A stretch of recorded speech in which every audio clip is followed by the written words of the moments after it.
Welcome back. This is Aquarium Hacks by Marcus. So this is going to be one of my not my final hack video, but one of my final hack videos before I actually demonstrate to you my aquarium, my new aquarium that I got set up. I think you're going to really like it. At least I hope you do. I know I really like it, and I think it's pretty cool. But today's hack, before video number 100, which is going to be the revealing of my aquarium, is how I'm going to hack a Seachem Tidal 75. You can use this for all Seachems.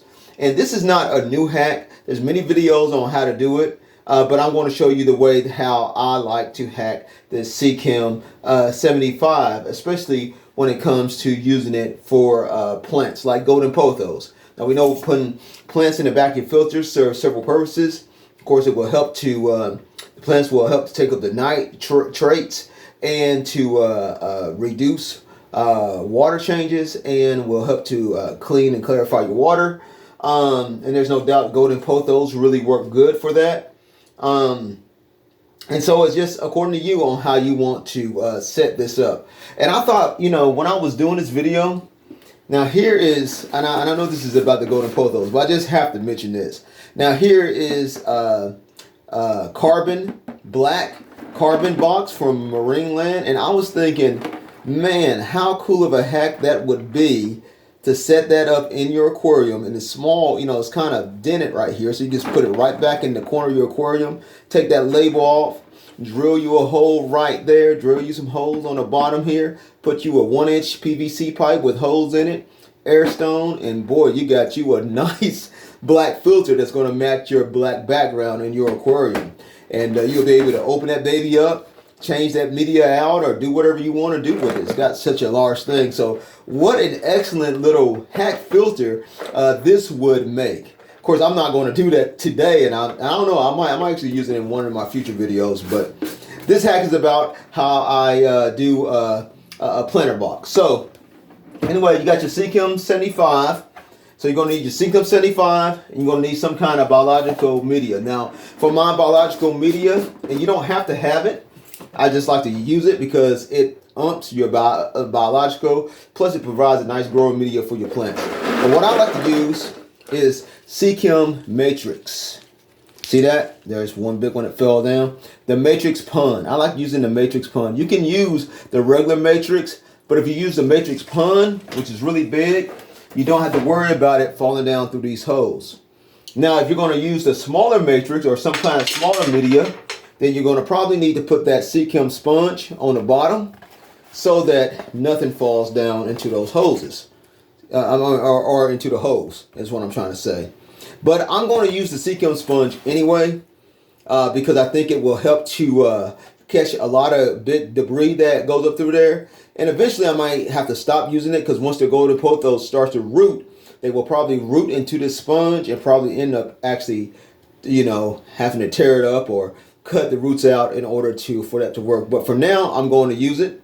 So you have your Seachem Tidal, and you just simply use the sponge that comes with it. And then what you're going to do, let me bend down here, grab that one that fell down. Then you're going to use your favorite growing media.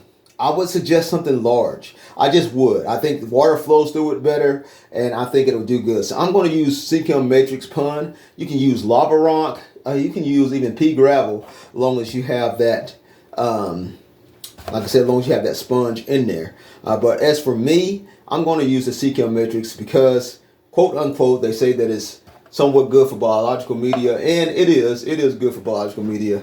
I'm not going to get into if it's the best or not, but it is definitely good for that. So put that matrix in there. I'm going to put that over there. It's still got a little water in it. Anyway, you put that matrix in here. Dump it in there, and don't fill it all the way up. Just want to just fill just that base up. Just the very base. Kind of like that.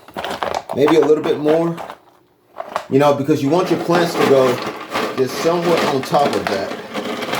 So that's what I'm doing right now. Just kind of just filling the base up. I'm not trying to get it too high or anything.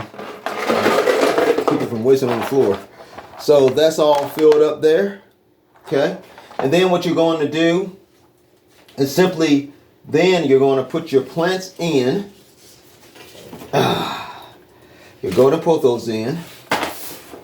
Okay, just like this. These can get messy.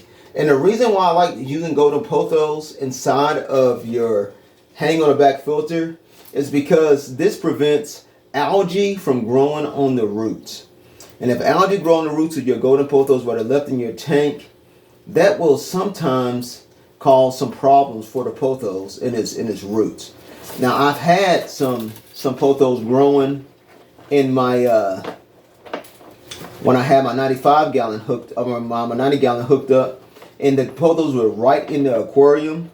And what happened was those pothos, they were growing a massive amount of algae on them, just a lot of algae on them. So I decided, well, I'm going to go back to my old school way, and I'm just going to put the pothos inside the power filter, and that way those roots stay nice and white, and you don't get a lot of algae growth in there. And fresh water, or at least circulated water, is always going over the roots, feeding this plant. So this is going to be a really good filter. So you put your pothos in, as I am trying to do. Okay, you put them in just like that. And you put some more in. Look at all these pothos I'm able to put in this 75. You put some more in. And then you put some more in. That's a lot of pothos, but that's okay because it's constantly, remember, it's constantly getting new water. Okay, so it's constantly getting new water. Put them in just like that. Put them in just like this. Don't feel bad. See, there you go. Now look at that. And then what I'm going to do, actually, I did have a couple of them that I was kind of rooting and growing in the tank, but I think I'm going to take those out while I'm making this video. And I'm going to actually grow those in here too, I think. Because I just don't want those growing inside the tank. I was going to show you a demonstration what happens when you grow your golden pothos inside the tank with a light, you know, and everything, how much algae grows on it.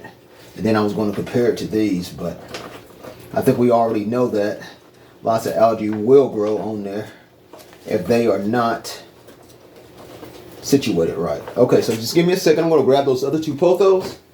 Sorry to be off camera for this amount of time, but it is what it is, right?